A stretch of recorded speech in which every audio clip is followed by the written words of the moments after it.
Hello everyone. Before we get started, make sure to like and subscribe, and leave a comment saying where you're from and when you watched. That way, YouTube will continue to show you stories like this. Now, let's get started. Asterisk, no sound. Number 2, flash of light. No supernatural effect. Just a single, quiet step forward. Then I saw him standing right across from me, with my face, but eyes completely empty, no emotion, no soul. I backed away, stammering, "You're not real.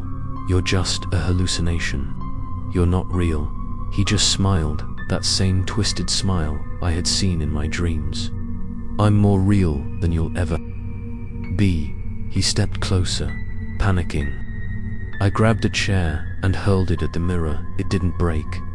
I looked again. He was no longer in the reflection. He was standing next to me, in the room.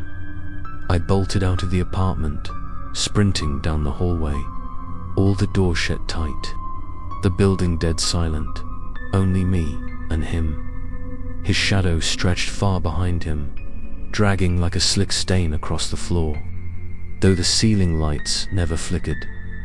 Every step he took was silent. I ducked into the stairwell, my chest about to explode. I glanced at my phone. He was waving at me from the doorway of my apartment. Then, he closed the door. He was inside my home. I called the police.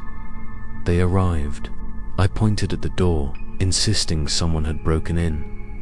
They opened it, and everything inside was perfect, a flawless replica of my apartment, neat, clean, untouched by anything strange.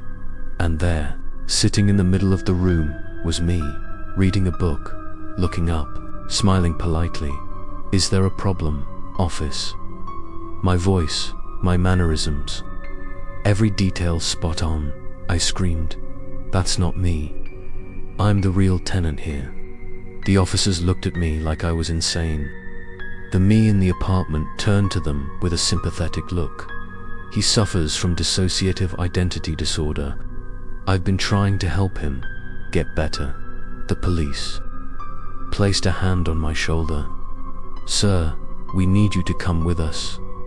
They escorted me out, and behind the 4th floor window, he stood, watching, smiling, waving.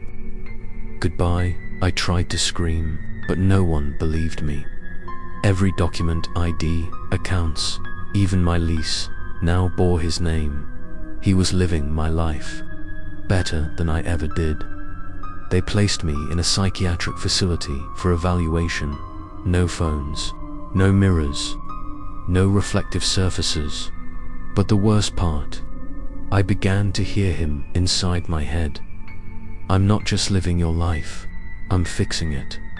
Every memory I tried to recall, he appeared in it. My graduation day, he was standing at the center of the courtyard. My 18th birthday, he blew out the candles. My first kiss. In the memory, her eyes didn't look at me. They were looking at him. He had replaced me even in the past. I screamed, slammed my head against the wall, desperate to hold on to something, anything that was still mine. Nurses rushed in, held me down, but I saw at one of the nurses had Claire's face. "Claire, is that your?" I cried. She tilted her head, whispering, "Claire, she lives on the other side of the mirror now." I froze. Her eyes began to blacken. No more whites, just dark, endless pits. And I realized Di was no longer in my world. Or worse, maybe this was never my world to begin with. To be continued. Watch the next episode, segment 7, The World Behind. The mirror, where the protagonist begins to witness fractures between reality and reflection, and a doorway opens to a realm he was never meant to enter. Asterisk.